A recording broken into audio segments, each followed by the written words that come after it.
기도하겠습니다. 하나님 감사합니다. 오늘 귀한 주일 허락하시고 또 우리 함께 모여서 주의 말씀을 듣기에 귀한 자리를 허락하시고 감사합니다. 말씀이 들려질 때마다 집중하게 하시고 성령께서 긴밀히 간섭하셔서 그 말씀이 가슴에 깊이 심기워지고 뿌리 내려서 저희의 생명으로 변할 수 있도록 인도하시고 저희가 가는 지표로 삼도록 인도하여 주시옵소서. 이 시간 가득히 성령께서 임해 주시고 말씀 중에 임하여 주시옵소서. 예수님 이름으로 기도합니다. 아멘.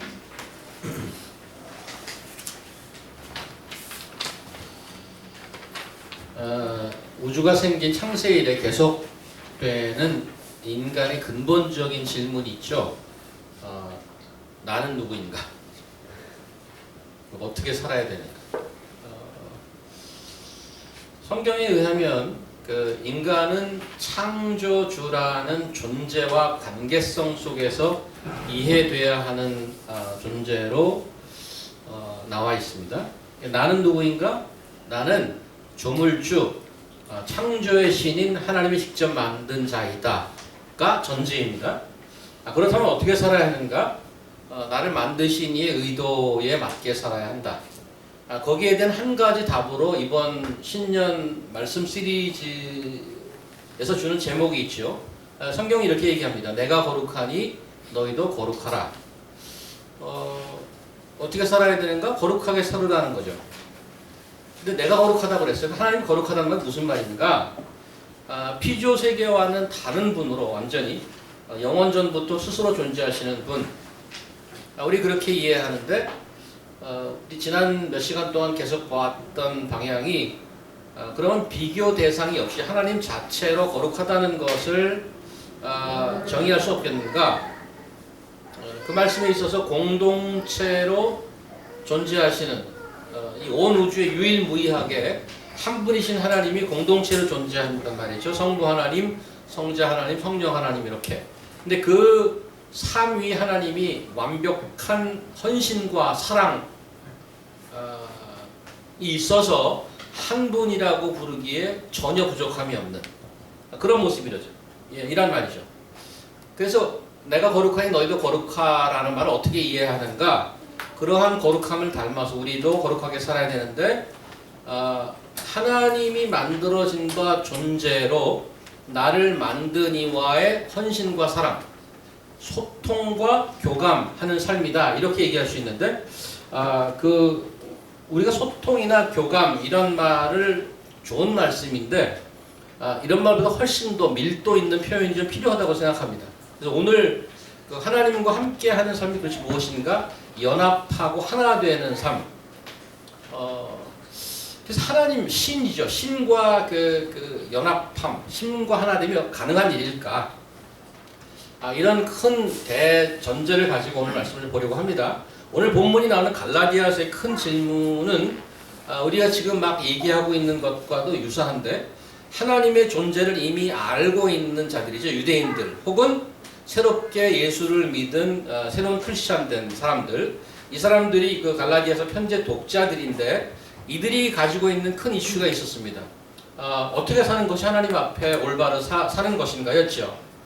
그런 근본적인 질문 앞에 서 있었던 것인데 여기에 대해서 그 큰 소리를 내는 분들이 있었어요. 그 답을 나름대로 갖고 있는 분들이 있었는데 그분들의 답은 이런 거였었죠. 옛날 모세 때부터 우리는 하나님을 아는 민족인데 옛날 모세 때부터 전통으로 내려오고 있던 율법을 잘 지켜야 하는 것 그것이 하나님 앞에 제대로 사는 삶이다. 특별히 above all 할례를 받는 것은 매우 중요하다. 할례를 안 받는 것은 하나님의 자녀로 자격이 없다. 할례란 일종의 발음을 잘해야 할 텐데 배지가 아니고 배지를 다는 것 같은. 그러니까 나는 어디 소속이다라고 얘기하는 거죠. 근데 그거 안 받으면 하나님 백성 아니다라고 얘기합니다.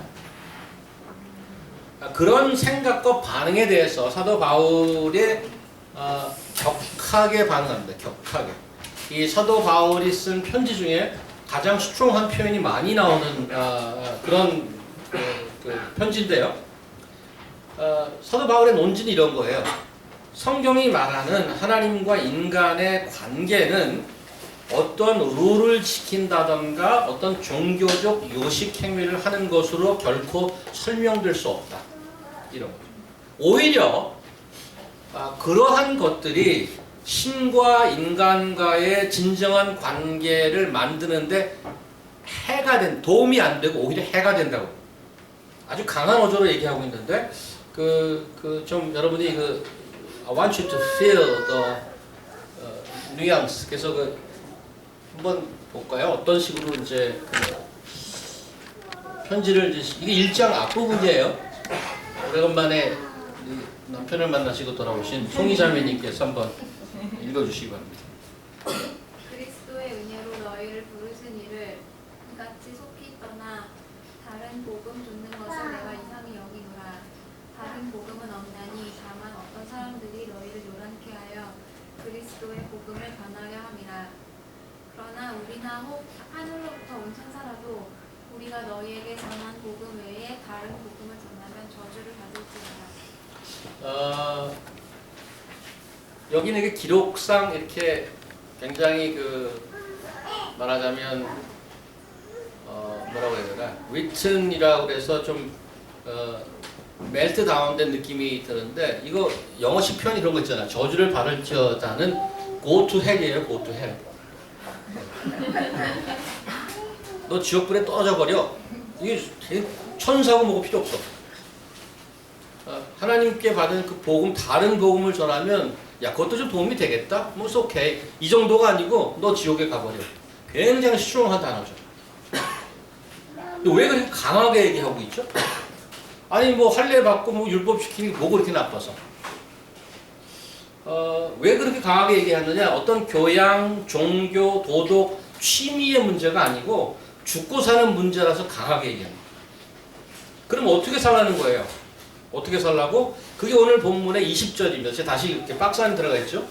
어떻게 살려 하면 내가 그리스도와 함께 십자가를 못 박혔나니 이제는 내가 산 게 아니고 오직 내 안에 그리스도께서 사신 것이라. 이제 내가 육체 가운데 사는 것은 나를 사랑하사 나를 위해 자기 자신을 버리신 하나님의 아들을 믿는 믿음 안에 사는 것이라. 그래서 거룩한 삶을 산다는 것은 지금 이 본문에 나와 있듯이 예수 그리스도와 연합하고 하나 되는 삶이라고 얘기합니다. 내가 사는 게 아니고 내 안에 그리스도가 사는 거라는 정도로 표현하고 있어요. 근데 그게 어떤 것인가를 오늘 말씀을 통해 좀 더 깊이 생각해 보도록 하겠습니다. 지난 로마서 12장을 볼 때 이렇게 시작했잖아요. By the mercies of God, I appeal to you brothers. 하나님의 자비로 권하노니 너희의 몸을 산제사로 드리라. 산제사라는 표현이 나오는데 living sacrifice로 되어 있습니다. 영어로. 근데 이 두 단어가 굉장히 모순된 듯한 패러독스예요. 왜 그러냐면 sacrifice는 구약 시절에 제물을 드리는 그 제물을 얘기하는데 그 제물은 죽여서 드리는 거란 말이에요. 그런데 너를 산채로 제물로 드려 이렇게 얘기해요. 너 죽이지 말고 산채로 제물이 돼 이렇게 얘기합니다. 그 산채로 제물이 가능한가요? 어떻게 살라는 거지? 그런데 그런 산채로 제물이 되라는 그런 아주 엄청난 요구를 하기 전에 항상 전제되어 있는 게 있는데 하나님이 어떻게 해주셨는지 먼저 봐. By the mercies of God, I appeal to you. 먼저 우리가 이해해야 될 것이 우리가 어떻게 살아야 되는 것을 이해하기 전에 항상 성경에서 먼저 나오는 것이 하나님이 어떻게 해주셨는가를 먼저 얘기하더라는 얘기죠. 오늘 본문도 마찬가지예요. 기독교 역설이 등장하죠. 20절 보면 내가 그리스도와 함께 십자가에 못 박혔다 이렇게 되어 있어요. 십자가에 못 박혔다는 게 죽었다는 얘기예요. 십자가 형틀이잖아요. 그죠? 죽었다는 얘기인데 그 밑에 따라 나오는 말들 전부 사는 얘기 나와요. 내가 사는 것이 아니고 그리스도께서 사는 것이라. 이제 내가 사는 것은 믿음 안에 사는 것이라. 죽었다고 그러면 계속 사는 얘기 나와. 그러면 이게 지금 어떻게 된 것인가? 어떻게 살 것인가를 이제 보기 전에 하나님께서 어떤 일을 하셨는가를 이 구절 안에서 좀 찾아보자는 거죠. 그래서 오늘 그 20절을 좀 중심으로 보려고 합니다. 중간에 그 넷째 줄에 보면 나를 사랑하사 나를 위하여 자기 자신을 버리신 하나님의 아들 이런 표현이 나옵니다. 먼저 하나님께서 우리에게 해주신 것은 나를 사랑하시고 나를 위하여 하나님의 아들을 보내서 주기까지 사랑해 주신 것이죠. 이런 표현을 볼 때마다 우리는 내 죄를 대신해서 십자가에 대신 돌아가시고 내 죄를 용서하신 하나님의 아들, 그렇게 이해하는 꼭 그게 맞습니다. 근데 오늘 말씀을 조금 더 자세히 들여다보고 싶은 것은 좀 더 풍성한 의미를 발견하고 싶어서 그렇습니다. 뭐 B2B에서도 많이 한 얘기지만 그리스도께서 나를 위해 돌아가셨다는 의미가 무엇이냐? 내 죄 대신 죄값을 치르셨다. 아주 맞는 얘기인데 조금 더 깊이 가보자는 얘기죠. 그래서 그 예수님의 십자가 사건을 좀 설명한 히브리서를 한번 가보도록 하겠습니다. 히브리서 2장인데요. 우리 현화자매님께서 읽어 주시죠. 오직 우리가 천사들보다 잠깐 동안 못하게 하심은 입은 자 곧 죽음의 고난 받으심을 인하여 영광과 존귀로 간 쓰신 예수를 보니 이를 행하심은 하나님의 은혜로 말미암아 모든 사람을 위하여 죽음을 맛보려 하십니다. 만물이 인하여 만물을 말미암은 자에게는 많은 아들이 이끌어 영광에 들어가게 하시는 일에 저희 구원의 주를 고난으로 말미암아 온전히 하심이 합당하도다. 거룩하게 하시는 자와 거룩하게 함을 입은 자들이 다 하나에서 난지라. 그러므로 형제라 부르기를 부끄러워 아니하시고. 자, 여기 보면은 고난 받으심을 인하여 영광과 존귀로 관쓰신 예수님. 예수님의 십자가와 부활을 의미한단 말이죠. 그런데 그것은 모든 사람을 위하여 죽음을 맛보려 한다. 그러니까 다른 사람을 위해서 죽으셨다는 얘기예요. 그걸 어떻게 다시 표현하냐 하면 구원으로 표현하고 있죠. 근데 구원을 어떻게? 고난으로 말미암아서. 근데 이 구절에서 11절을 한번 주목하라고 하고 싶어요. 이 구원을 또 어떻게 표현하냐면 거룩하게 하심으로 표현해. 여기 근데 거룩하게 하시는 자는 누구예요? 예수님이시란 말이죠. 거룩함을 입은 자들은 우리란 말이죠. 그런데 이 거룩하게 하시는 자와 거룩하게 함을 입은 자가 하나에서 났대. 그러면 형제라 부르길 부끄러워 안 한대. 거기 영어로 보면 이렇게 나와 있어요. Those who sanctify or those who make us holy or those who are made holy are of same family 이렇게 나와 있어. 그 한 가족에서 나왔다 그러고 so that he has no shame to call us brother. 우리 설교를 시작할 때 인간이 어떻게 이해해야 되는가? 인간은 창세기 성경에 의하면 조물주와 창조주와 피조물로 이해를 하는데 내려가다 보니까 여기 나오죠. For he who sanctifies and those who are sanctified all have one source. That is why he is not ashamed to call them brothers. 여기 one source라고 그랬는데 NIV 같은 데 보면 one family라고 되어 있습니다. 그러니까 창조주와 피조물이라는 관계로 시작했는데 어디까지 왔냐 하면 같은 패밀리까지 왔어. 한 가족이래.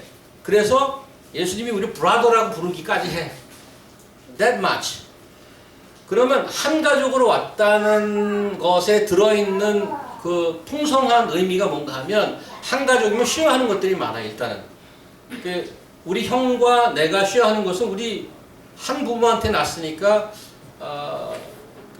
we are in the flesh. 같은 성정을 갖고 있단 말이죠. 예수님이 신이시지만 육신을 입고 땅에 내려오신 그 성육신을 의미합니다. 여기. 같은 소스라는. 그리고 또 쉬어하는 게 있는데 뭘 쉬어하냐면 그 가족이기 때문에 받게 되는 유업. 이제는 유업을 받을 것이에요. 그래서 죄를 씻기고 영광과 유업과 거룩을 쉬어하는 한 가족. 그건 엄청난 의미란 말이죠. 심지어 우리 브라더라고 부른단 말이죠. 그렇게 해주셨다는 것은 하나님이 이제 그렇게 해주셨어요. 이렇게. 오케이. 그렇게 해주셨다는 것은 내 삶에 어떠한 적용, 어떠한 의미를 이루는가. 제일 마지막 줄에 나를 사랑하사 나를 위하여 자기 자신을 버리신 하나님의 아들을 이제 어떻게 살아냐면 믿는 믿음 안에서 산다. 우리는 이제 어떻게 살아야 되는가? 그를 믿는 믿음 안에서 산다란 말이에요. 나를 위해서 돌아가신 예수 그리스도를 믿는 믿음 안에서 사는 거라고 얘기합니다. 우리는 이런 말 너무 많이 들었어요. 그럼 믿음으로 살아야지. 믿음은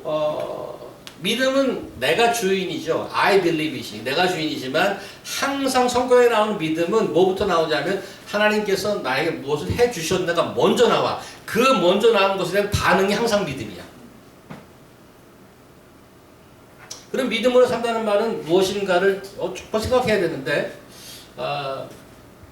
예수를 믿는 자를 크리스찬이라고 부릅니다. 예수를 믿는 자 크리스찬이라고 부르는데 성경에 하루에 하나씩 퀴즈를 제가 내겠습니다. 성경에 크리스찬이라는 단어, 영어 성경에 크리스찬이라고 되어 있고 한국말로는 그리스도인이라고 번역되어 있는 크리스찬이라는 단어가 성경에 몇 번이나 등장할까?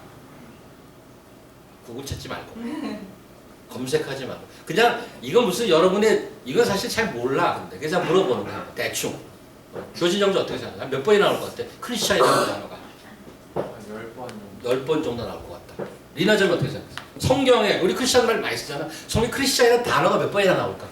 검색하면 혹은 그리스도인 한국말로 기독교인 뭐 이런 거 얼마나 나올 것 같아? 뭐 이건 뭐 그냥 개스웍이지 뭐. 진짜 노 아이디어예요? 노 아이디어? 우리 강사님께서 한번 몇 번이 나올 것 같습니까? 얼마나? 크리스티안 안 나오는 것 같아. 안 나올 것 같아. 상당한 이도를 갖고 있네. 현여점이 얼마나 몇 번이나 나올 것 같아? 그냥 횟수로 한 50번 정도. 예? 100번 정도 나올 것 같아. 현여점이 아니 현아자면 확실하게 뭐 쓸 때는 확실히 쓰니까 쓰는 김에 확실히 써. 공 하나 더 붙여. 100번. 그런 의미로 크리스찬 혹은 기독교인이라고 검색되면 3번 나와요. 3번. 복수로 1번, 단수로 2번. 한 번은 여러분이 알 거야. 사도행전에서 이제 기독교가 새로 생겼잖아요. 그래서 막 돌아다니는데 안디옥 교회에서 비로소 그리스도인들이라 불림을 받았더라 하는 대목이 나와요. 그때 복수로 나와. 그때. 그게 처음에 등장하는 크리스찬이라는 단어가 나와요. 기독교인들 이렇게 나와요. 그 다음에 두 번째는 같은 사도행전에서 그 사도 바울이 돌아다니면서 전도를 하는데 아그리빠 왕을 전도하는 적이 있어요. 그 앞에 서갖고 설득을 막 시켜. 그래서 아그리빠 왕이 이렇게 얘기해. 야 바울아, 네가 지금 나한테 지금 한 번 얘기했고 나를 기독교인을 만들려고 해? 그런 얘기해. 나를 크리스찬을 만들려고 네가 나를 한 번 얘기해가고 그때 나와. 마지막 3번째는 베드로서에 보면 크리스찬으로 기독교인으로 그리스도인으로 고난을 받는 자는 유익함이 있다 이런 표현이 있어. 그럴 때 딱 3번 나와. 그러면 제가 왜 물어보냐 하면 크리스찬이라고 얘기하면 보통 우리 현아자매님이 이제 썼듯이 많이 나올 것 같은 생각이 들어요. 왜냐면 신약에 크리스찬이 이제 뭐 예수님 오셔서 그리스도교가 시작됐으니까 얼마나 많이 나오겠어요. 크리스찬들이. 근데 3번밖에 안 나온 거는 좀 이해가 좀 안 간다. 왜 그렇게 적게 나올까? 왜 3번밖에 안 나올까? 크리스찬의 단어가? 좀 더 친한 말을 많이 쓰죠. 비슷해. 일하자면 확실히 뭐 접근이 좋아. 비슷해. 친밀한 단어라기보다는 다른 표현을 쓰고 있어 사실은. 크리스찬 말이라고 다른 표현을 쓰고 있다고. 그러니까 예수를 믿는 자라는 의미로 동일한 의미로 다른 표현을 쓰는데 그 다른 표현이 뭘까? 어떤 것 같아요? 어떤 표현을 쓸 것 같아요? 응? 형제들 이런 식으로. 그것도 맞아요. 형제 자매 그것도 맞긴 한데 그건 이제 주목사가 생각한 게 아니고 답이 주목사가 생각한 걸 말해야 되기 때문에 자녀? 응? 자녀? 자녀 그것도 아니야? 그것도 맞는데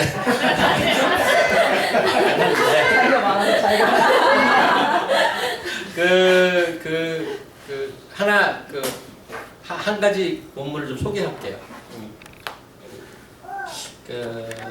권수영 씨께서 한번 읽어주시겠어요? 보이시나요, 저? 이미 팬으로 칭칭해서 안 돼. 다시 말씀이 아닙니다. 이게 심심해서 안 보고 있습니다. 참. 또 우리 저기 김광석 보이스를 갖고 있는 우리 인서병제가 칼칼한 목소리로. 내가 그리스도 안에 있는 한 사람을 아노니 14년 전에 그가 셋째 하늘에 이끌려간지라. 그가 몸 안에 있었는지 몸 밖에 있었는지 나는 모르거니와 하나님은 아시느니라. 내가 이런 사람을 아노니 그가 몸 안에 있었는지 몸 밖에 있었는지 나는 모르거니와 하나님은 아시느니라. 그가 낙원으로 이끌려가서 말할 수 없는 말을 들었으니 사람이 가히 이르지 못할 말이로다. 내가 이런 사람을 위하여 자랑하겠으나 나를 위하여는 약한 것들 외에 자랑하지 아니하니라. 내가 만일 자랑하고자 하여도 어리석은 자가 되지 아니할 것은 내가 참말을 함이라. 그러나 누가 나를 보는 바와 내게 듣는 바에 지나치게 생각할까 두려워하여 그만두라. 어서 오세요. 사도 바울이 고린도 교회 사람들에게 편지 쓰면서 어떤 한 사람을 소개해요. 이렇게. 이 사람이 누군가? 이 사람이 누구죠? 대단한 사람이에요. 왜냐하면 셋째 하늘에 이끌려간, 소위 말하면 삼층천에도 가본 사람이에요. 소위 말하는 삼층천. 그 다음에 여기 보면 낙원에 이끌려간 사람. 살아있는데, 얘 죽은 사람이 아니에요. 살아있는데 엄청난 걸 본 사람이에요. 이 사람이 누구야? 누구지? 이 사람, 이런 사람이 있어.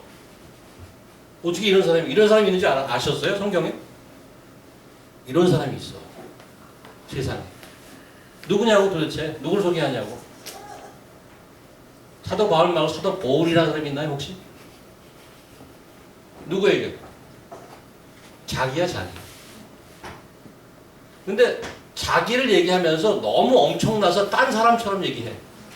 자랑이 될까봐. 여기 보면은 이 말, 나는 하늘에 갔다 왔다 죽기 전에 이 말을 하면 엄청나게 그 목회가 잘 되고 기가 막힌 선교가 될 텐데 여기 지나치게 생각할까 두려워해서 그 말을 안 한대. 살아생전에 삼층천에 갔다 왔다니까?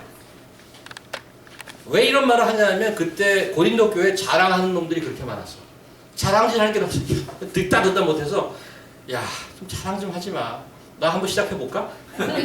내가 한번 해봐? 그러고 얘기한 거야. 근데 이런 사람이야, 내가. 그래서 내가 할 수 있는데 그만 얘기한다. 3층 전에 갔다 온 놈에서 나와봐, 한번. 그런데 예수를 믿는 자를 뭐라고 표현해? 2절 첫 번째 줄에 뭐라고 그랬어요? 누구? 내가 누구?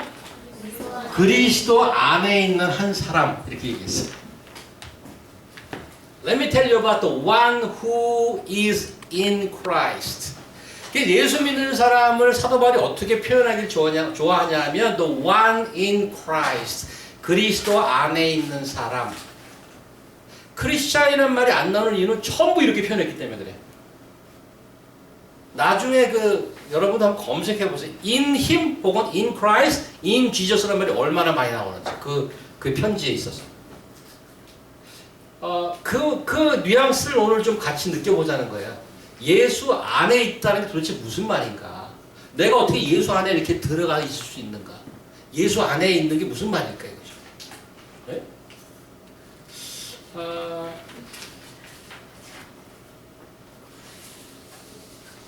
예수 안에 있다는 것을 우리 상상해 봅시다. 내가 예수 안에 있으면 이런 거죠. 예수님의 모든 활동이 내 활동이 되는 거예요. 왜 거기 들어가 있기 때문에.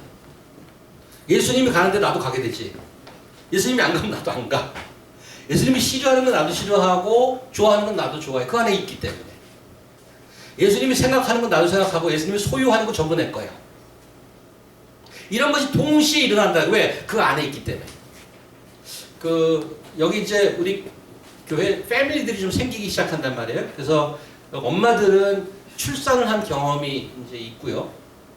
저도 우리 첫 아이를 보스턴에서 임신을 하고 이제 출산 전에 병원에서 교육을 시켜줘요. 이제 애를 낳으면 어떻게 목욕을 시키고 뭐 이런 클래스가 있으면 가봤어요. 가봤는데 놀라운 얘기를 들었어요.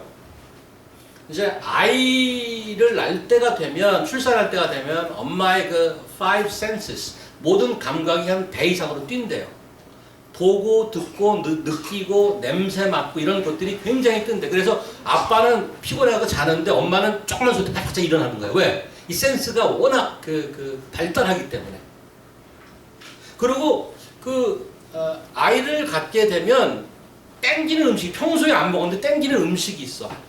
땡기는 음식이 있고 너무 평소에 잘 먹었는데 싫어지는 음식이 있어. 왜 그래 그게 갑자기? 왜냐하면 아이가 좋아하는 거를 먹게 되고 아이가 싫어하는 거 안 먹게 된단 말이죠. 지연자면 그러지 않았나? 그렇죠. 특별히 뭐가 땡겼었어요? 우리 저기 제이들 임신했을 때는? 고기. 고기가 땡겼던, 지금 제이도 고기 잘 먹죠? 사인이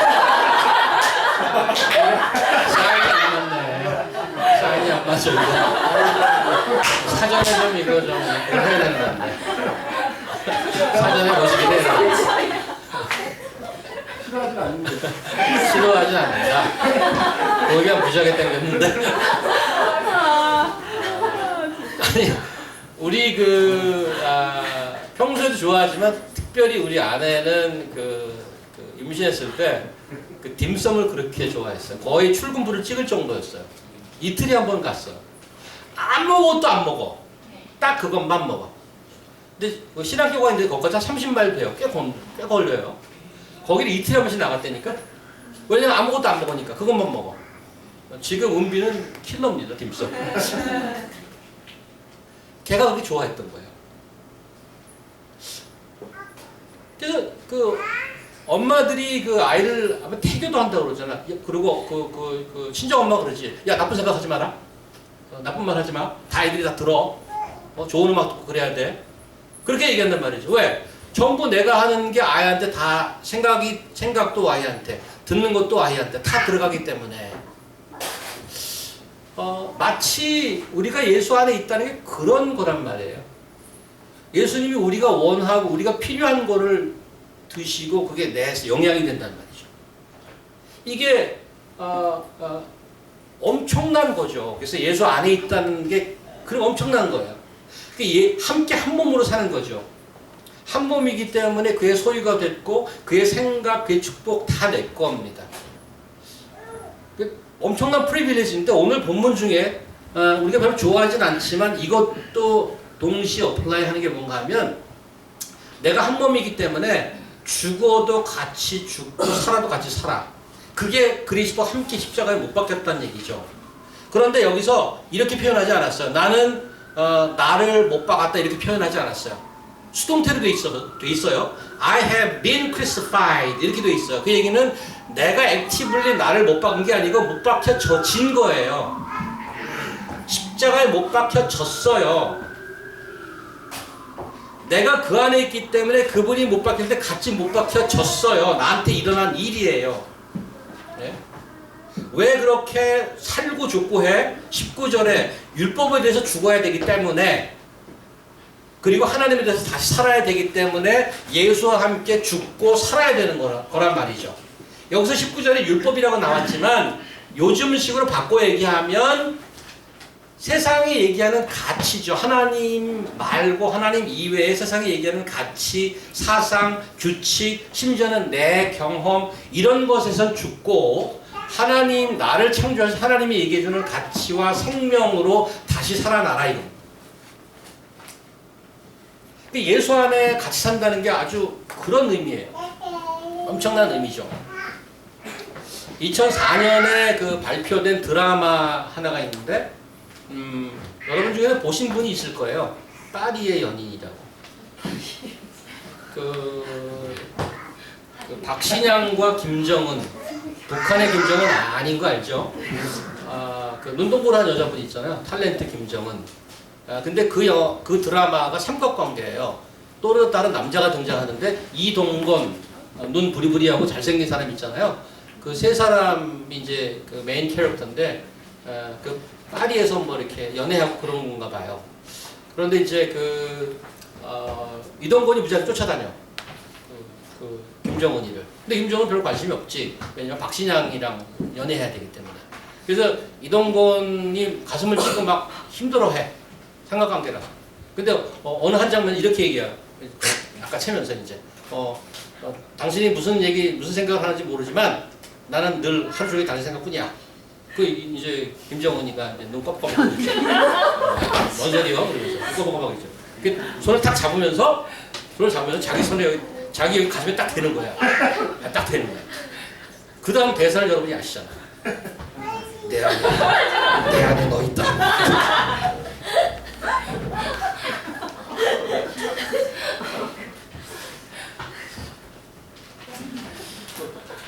이 지금 그 드라마의 사람들이 자빠지는 거예요. 그냥. 왜냐하면 그런 이렇게 오그라드는 표현을 안 쓰지만 너무 공감이 가는 거죠. 정말 그 사람 때문에 내가 이제 열병을 앓는 거야. 내 안에 있기 때문에. 나를 안 쳐다보면 미치겠어. 그냥 죽을 것 같아. 이 안에 너 있다. 그런 거죠.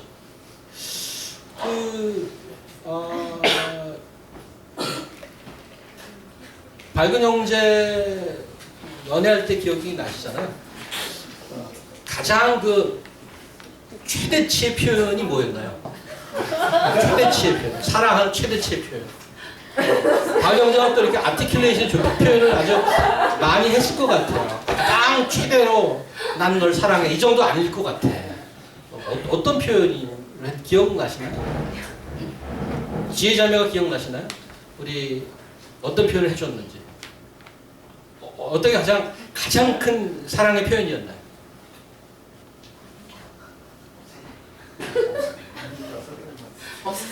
말 안 해도 알지. 그런 거예요? 그런 건가요? 미경자매 우리 오정 형제가 그래도 보기와는 달리 상당히 표현을 잘하는 그런 분인 걸로 알고 있는데 그 정점을 찍었던 표현이라고 한다면 기억나시나요? 어떤 표현에서 이 사람이구나 이렇게 생각이 들었나요? 준비하세요. 오정 형제가 또 상당히 그 독특한 표현을 쓰기 때문에 어떤 건가요? 솔직히 기억하세요? 눈썹.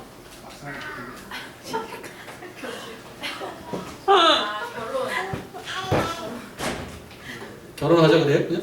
결혼하려고 나를 만난 게 아니라 너니까 결혼하는 거야.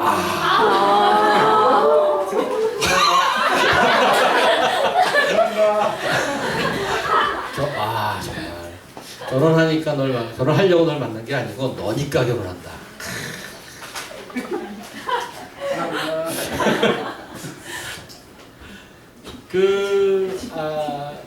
비록 드라마지만 우리는 사랑해본 사람이면 내 안에 너 있다.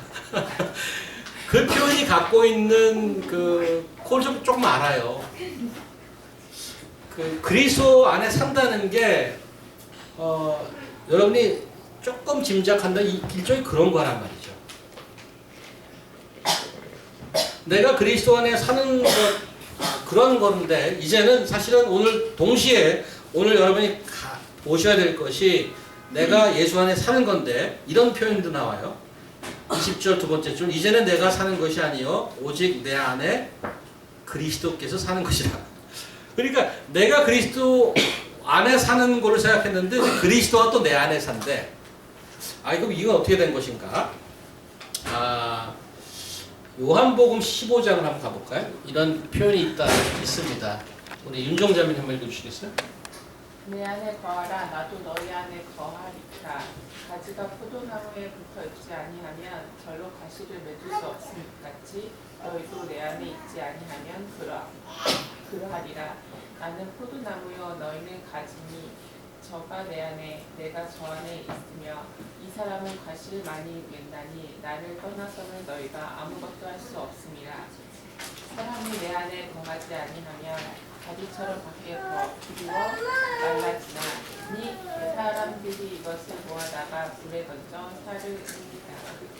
너희가 내 안에 거하고 내 말이 너 안에 거하면 무엇이든지 원하는 대로 구하라. 그리하면 이루리라. 물론 메타포죠. 이 포도나무와 가지의 메타포인데 여기에 목표는 뭔가 하면 과실을 맺느냐 안 맺느냐가 이슈인데 그러기 위해서 어떻게 하느냐? 너 과실을 왜 못 맺어? 왜 못 맺는 거야? 이게 이슈가 아니고 과실을 맺기 위해서 여기 표현된 표현이 붙어 있느냐 안 붙어 있느냐로 얘기하는 거예요. 그러니까 사실은 붙어 있기만 하면 과실은 저절로 맺어져. 근데 싸움은 뭔가 하면 내가 예수 안에 붙어 있느냐 안 붙어 있느냐. 그런데 여기는 내 안에 거하라 그래 놓고 나도 너희 안에 거하리라 이렇게 얘기하는 거죠. 다시 한번 수학을 얘기할게요. A belong to B and B belong to A. 이 집합에 이 표현이 있잖아요. 이 표현. 그럴 때는 뭐가 되냐? A와 B의 관계는 아이덴티컬이에요. A가 B에 속하고 B가 A에 속할 때 A와 B는 이퀄이라고 우리 수학에서, 이거 수학은 아니지만 그 느낌이 있단 말이에요. 거의 어느 정도 다른 객체가 아니고 아예 한 몸이 돼 있다는 얘기예요. 거의 아이덴티컬이라는 얘기예요. 그 정도로 하나 됐다는 얘기예요.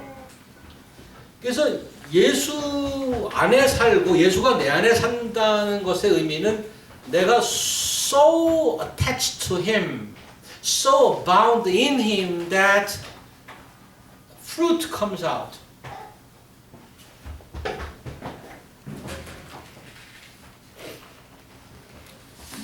원래 하나님이 만들어준 디자인이 이런 거라는 거죠.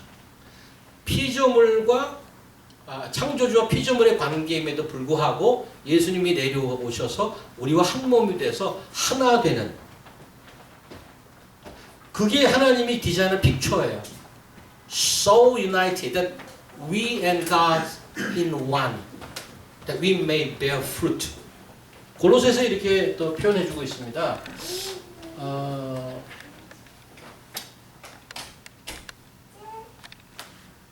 우리 저 의숙자매님 한번 보여주세요. 먼저 1장. 하나님이 그들로 하여금 이 비밀의 영광이 이방인 가운데 어떻게 풍성한 것을 알게 하려 하시니라. 이 비밀은 너희 안에 계신 그리스도시니 곧 영광의 혼돈이니라. 우리 안에 있는 그리스도, 그 예수가 우리 안에 있는 거죠. 우리 안에 있는 그리스도인데 거기에 비밀이 있는데 그 비밀이 영광이래. 엄청난 영광인데 그 비밀이 예수 안에 숨겨져 있대요. 교진정제 그 밑에 거. 그 안에는 지혜와 지식의 모든 보화가 감추어 있느니라. 내가 이것을 말하면 아무도 공교한 말로 너희를 속이지 못하게 하려 함이니. 3절 하나로 끝나면 좋을 것 같아요. 왜냐하면 그 안에 지혜와 지식의 모든 보화가 감추어 있네요. 그 안이, 그가 누구예요? 그리스도 안에. 그러니까 그리스도를 품으면 거기에 모든 보화와 지식과 영광이 다 들어가 있다는 거예요.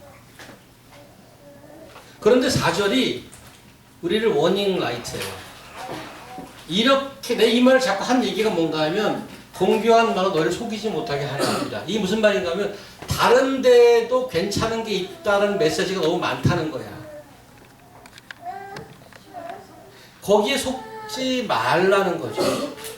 내가 예수 안에 거하고 예수가 나한테 거하는 거, 나에게 거하는 거, 그거 이외에는 내 생명을 보장해 주는 게 없다라고 해요. 세컨 서드가 없어. 미안하지만.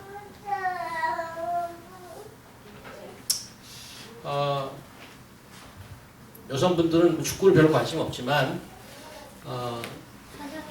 찬양자면은 좀, 찬양은 뭐 야구도 좋아하고 축구 좋아하고 스키도 타고 축구에 보통 그 잉글리시 프리미어 리그라는 게 있어요. 그 프리미어 리그 있고 마이너 리그가 있어요. 또 트리플 A가 있고 뭐 여러 가지 리그가 있는데 각종 그 운동마다 다 그런 게 있죠. 근데 축구에 보통 FA 컵이라는 게 있어. 페더레이션 뭐 컵인가? 그래서 그 축구 협회 쟁탈 뭐 이런 거죠. 축구 협회장 대쟁탈 이런 게 있는데 그거는 메이저 그 축구 중에 중간 조금 해. 짧게 하는 거였어요. 그 FA컵이라는 게 있는데 보통 그 컵의 특징은 뭔가 하면 일반적으로 축구할 때는 프리미어 리그는 프리미어 리그끼리 붙어. 마이너 리그는 마이너 리그끼리 붙고. 근데 FA컵은 아무나 다 와. 계급장 뛰고 붙어 이거야. 거기서는. 이게 아주 3부 리그도 오고 뭐 2부 리그도 다 올 수 있어. 그리고 가끔씩 이변이 나타나죠. 밑에 있는 리그가 이기는 수가 있어. 근데 최근에 제가 본 그 TV 프로그램 중에 그런 게 있더라고요. 오디션 프로그램인데 팬텀 싱어라는 게 있어요. 거기는 장르 필요 없어. 국악, 성악, 뮤지컬, 뭐 독학 할 거 없이 검정고시 할 거 없이 아무나 다 와서 붙을 수 있어. 그 팬텀 싱어라는 거 제가 음악을 뭐 좋아하니까 가끔씩 그런 프로그램을 보는데 처음에 솔로로 다 개인으로 출마를 했어요. 근데 그 팬텀 싱어의 최종 목표는 뭔가 하면 최고의 사중창단을 만드는 거야. 최고의 사중창단. 그래서 이 경기가 어떻게 진행되냐면 솔로도 불렀다가 듀엣도 만들었다가 트리오도 만들었다가 하나씩 붙여가. 그래서 콜텍 사중창을 만들었어요. 뭐 수백 명이 예선을 다 통과해서 왔는데 노래 정말 잘하더라고. 놀랬어요. 한국 사람 정말 노래 잘한다. 너무너무 노래를 잘해. 근데 이제 지난주부터 결승전이야. 결승전은 어떤가 하면 4명짜리 팀이 구성이 됐는데 그게 3팀이 나왔어요. 총 마지막에 12명이 남은 거예요. 근데 12명이 개개인으로 붙는 게 아니라 팀 미션이야 이제. 그 사중창이 얼마나 잘하느냐. 지난주에 그거를 제가 넉을 놓고 봤어요. 너무 노래를 잘하는 거야. 한 팀이 2곡씩 불러. 그래서 1라운드 하고 그 다음에 부르는데 1등한 팀의 노래가 너무 좋아서 한 2-3번 들었는데 그 곡 중에 하나가 어떤 곡인가 하면 생상의 동물의 사육제 중에 백조라는 곡이 있어요.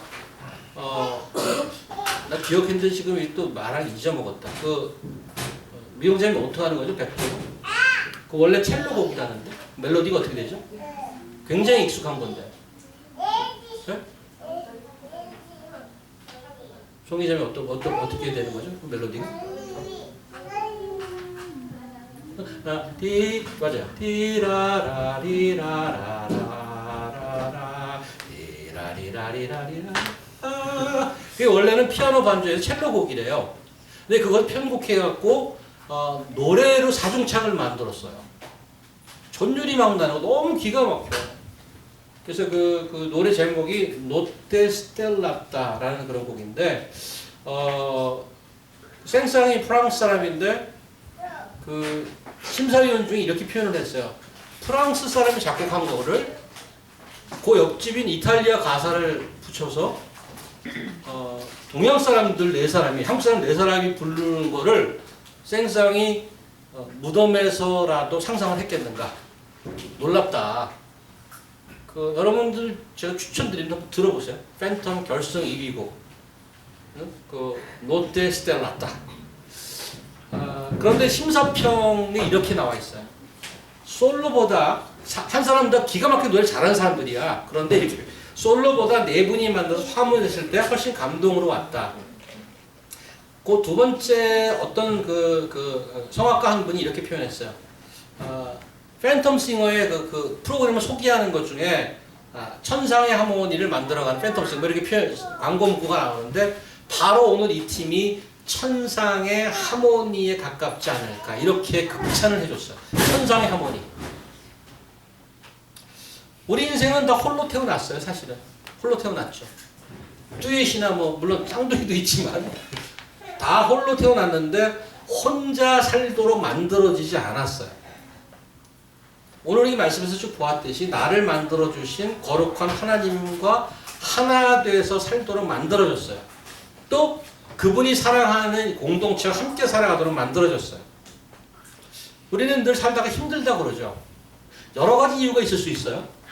근데 오늘 본문에 의해서 한 가지 여러분이 생각해 봤으면 좋은 게 나는 너무 혼자 살라고 그러지 않았나? 그 부분을 한번 생각해 보시면 나는 주와 함께 살아야 하고 하나님이 허락해 주신 공동체와 함께 살아야 되는데 너무 혼자 살려고 하지 않았나? 그게 여러분들의 힘듦의 이유가 될 수도 있어요. 오늘 말씀에 의거해서 저는 여러분이 예수 그리스도와 함께해서 하모니가 나오는 삶이 되면 좋겠어요. 그게 무슨 바랍니다가 아니고 그렇게 만들어졌어요. 하모니가 있는 삶. 저는 그게 우리가 가야 될 삶의 여정이라고 생각합니다. 우리가 예수 안에 있고 예수가 우리 안에 있어서 같이 가면서 하모니로 만들어지는 삶. 그래서 오늘 본문 가지고 그 찬양곡이 있죠. 저는 오늘 말씀을 여러분들과 그 찬양을 함께 하는 걸로 마무리했으면 좋겠어요. 전주를 한번 해주시죠.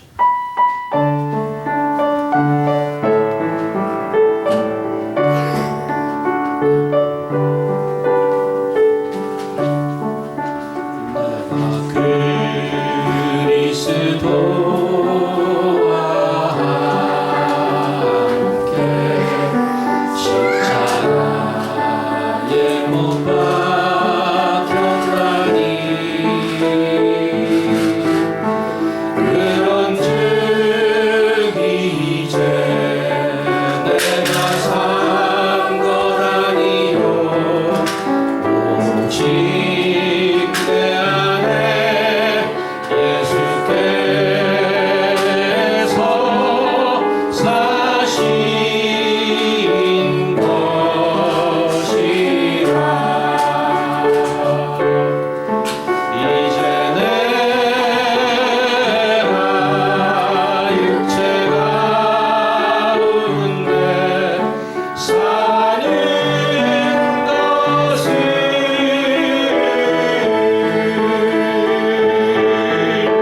나를 사랑하사 자기 몸버리신